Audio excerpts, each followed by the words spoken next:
Staving off depression to prevent wrinkles and disease. We've already seen how aging can lead to a reduction in some of the neurotransmitters that make us feel good. And we've seen how this can lead to low mood as well as impaired cognitive function.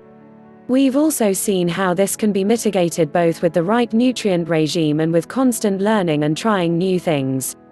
As we'll see, hormones also play a big role in this. But there are other factors at play here too. For example, there are the lifestyle factors that can lead many older people to start feeling more isolated and lonely, and this is further exacerbated by pain, lack of mobility and lack of a purpose. And sadly, this creates something of a vicious cycle. When we are robbed of our purpose and meaning, it leaves us feel less motivated and less happy.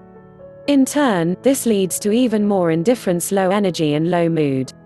And what you might also not recognize is just what a huge role stress and depression can cause in aging. Stress actually wreaks absolute havoc on your body and can be devastating to your mood, your self-esteem and yes, your skin. This is one of the reasons, along with those mentioned in the last chapter, that retiring from work is often the fastest way to suddenly age. That's when you lose your purpose, it's when you stop being challenged, and it's when your social structure breaks down. So what do? Work well into old age? A better alternative is to find something to do instead, something that will give you all that structure and all that confidence but without involving so much stress. In fact, you can look for something that will offer more variety and more challenge. Some people will volunteer, some people will become active in local communities. Some people might write a book, travel the world, or start their own side business, without the worry that comes from being financially dependent on it. In other words, keep yourself active, keep challenging yourself to new things and throw yourself out there. Sometimes you may not feel like it, especially if energy levels are starting to wane, but it's when you give it that it all comes collapsing around you. How stress ages you. Stress is caused by a mild version of the fight or flight response. This is the response that our bodies would have used in the wild in order to prep us for action. This is triggered by a flood of hormones and neurotransmitters, including the likes of dopamine, norepinephrine, epinephrine, adrenaline, and cortisol. In response, our parasympathetic nervous system preps us for battle by making our brain more focused and triggering various physiological changes in our bodies, such as increased heart rate, rapid breathing, increased blood viscosity, so that our blood would clot in response to an injury, muscle contractions, decreased digestion. The ultimate anti-aging guide. Suppressed immune system. The immune system and digestion are suppressed so that more blood and more resources can be directed to the brain and to the muscles. This is a little like Captain Kirk sending all power to thrusters, even if it means diverting it away from the medical bay. The context this was designed to be used in would always be short and sharp. It would be a sudden release of adrenaline that would allow us to get away from a predator or a forest fire.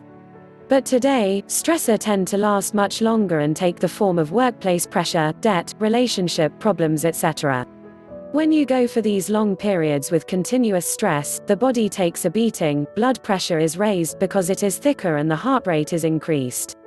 We don't absorb all the nutrients in our food due to that suppressed digestion, and we become much more prone to illness. Just as not getting enough nutrients in the diet can lead to cumulative damage that becomes serious over time, so too can continuous chronic stress. This also leads to an increase in oxidative damage to the cells and can even turn you gray. Even just frowning more may be one of the fastest ways to give yourself more wrinkles along the top of your head, right where they don't look so great. Stress even makes you grind your teeth, making you more inclined to lose them later on. And stress can cause psychological damage that might end up culminating in more serious damage over time. Want proof? Just take a look at any president or prime minister and you'll see that they went grey very shortly after being elected. Telomeres. Now it's time to get a little more scientific and look at some of the real damage that stress may be able to cause. Telomeres. A telomere is essentially a section of empty DNA that the body doesn't need that is found at the end of your genes. Sometimes this is described as being like the plastic tips at the end of shoelaces, designed to stop the shoelaces from fraying. What's really going on is that every time your cells divide and reproduce via mitosis, they end up losing a little bit of information from the ends of the DNA. Because telomeres are unneeded, they act like a buffer. They are the first things to go, and it doesn't matter because they don't contain any information. But after a while, you'll find your telomeres run out, and that's when your actual DNA starts to be degraded. Guess what? Studies show that the more stressed you are, the shorter the telomeres become. And this is also true when you're suffering from depression. If you are very stressed at work, you will age faster. And if you feel lonely, isolated and frustrated in an old people's home, you'll feel stressed too. The good news? As you become less stressed, you can actually end up restoring and rejuvenating your telomeres to some extent. How to manage stress? Don't get it confused though, not all stress is bad. Eustress is the term often used to describe the good kind of stress, and this is the kind of feeling you get when standing on top of a mountain about to head down on skis, or when you're playing a computer game and you're completely focused because you only have one life left. This is the kind of mild stress that increases dopamine and BDNF. The key is to keep challenging yourself, keep subjecting yourself to new experiences, and to make sure you manage the stress this brings in a healthy manner. The worst thing you can do is to sit in an old person's home stressing about how lonely you are, or to sit in the same office, doing the same work, every single day while being under a lot of stress. The reality is that while we can't control our circumstances, we can control the way we react to them. When you're lonely or bored, there are things you can do to get more meaning in your life again, even if that just means getting the internet set up or learning a new skill like a painting. And if you're stressed at work, consider quitting. After all, your health is the most important thing. Stress management techniques. You can also try any number of stress management techniques. Of these, the most successful and popular is probably meditation. It's no coincidence that a lot of Buddhist monks seem to live inordinately long. To give meditation a shot, you could try downloading the popular mobile app, Headspace, which will talk you through a few guided meditation sessions. Otherwise, you can try transcendental or mindfulness meditation on your own. The key is to calm the mind and to stop worrying about things. The big mistake we often make is to try and force this to happen when in reality, this defies the point entirely. When you try and force yourself to calm, you are actually anything but. Instead, you should simply sit somewhere quietly, close your eyes, and then see what happens. If your mind wanders, then just make a note of it and focus back on your breathing or on keeping your mind still. It takes a little practice, but just 10 minutes a few times a week can start to make a major difference.